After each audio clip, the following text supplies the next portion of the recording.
the emergence, maybe, of Quentin Grimes as we're kind of traversing through the first half of the season, right? Grimes is back now. I get it. He's back. The foot doesn't really seem to be an issue because I don't know what was it over the last like 5 games, 6 games. Grimes has been playing over 25 minutes a game. Tibbs loves the guy. Tibbs, I feel like really loves the guy because I don't think they wanted to trade him for Donovan Mitchell, and he was one of the pieces in. And the Knicks seem to wanted to have kept Grimes. But I mean, when you get in Donovan Mitchell, you get in Donovan Mitchell. Anyway, I digress. And plus, it's also in the past.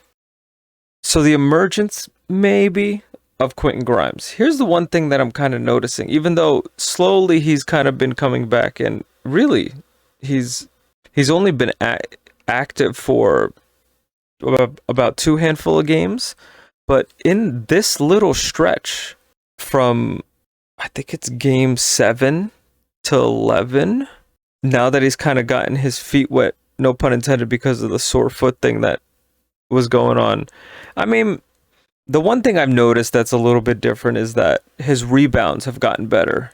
And he's been like a little up and down with the assists, but his rebounds have gotten a little better. I think he got his first double digit game this season in game 7. And I think last season he didn't get his first double digit game until he just randomly dropped 27. That was back in like December 12th.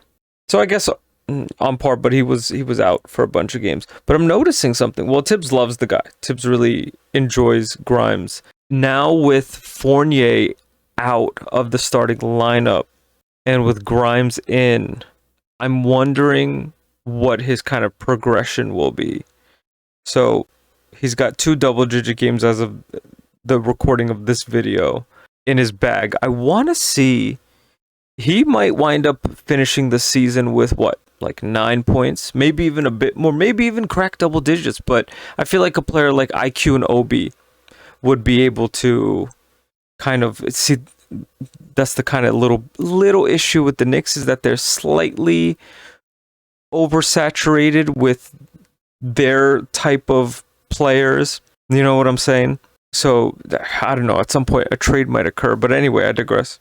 If we can project them for like 9.8 points a game or something like that, hey, listen, 9.6 rebounds, 3 assists might be something. It'll help. You know, he seems to be like a pull-up from 3 guy. I see him more often than not, just like hits, I don't want to say daggers, but he's hitting threes. And he likes that sort of wing part of the court, which I find pretty interesting. But anywho, I mean, listen, we'll see. The guy's coming back from a foot, and now Tibbs is kind of throwing him into the fire. So we'll see what happens. We'll see what winds up going on. Could this be the emergence of him? Maybe. Does it look like it? If that foot isn't an issue, and he's able to rattle off and, you know, maybe help out just in case the first unit needs a couple of threes and RJ's threes aren't going. Hopefully, a little spark. That would be nice. I feel like for him, in his second season, he should probably look for quality shots. Not so much having to play hero ball or anything like that. His best bet would be, and remember, I'm just a dude on YouTube, so who cares what I have to say. But I like to give some insight on the team. Instead of just being the spot-up shooter, if he can get the quality shots and hit them, I mean, anybody could ask for this, but hit them when we need them, you know, points when we're down like 6 with 2 minutes left or something like that. We'll need him for something. I wonder if Tibbs is going to put him in late game situations. That's the one thing, because he seems to be hanging his hat on him. I wonder what's going to happen with like late game situations with Grimes. We'll see. Let me know what you guys think.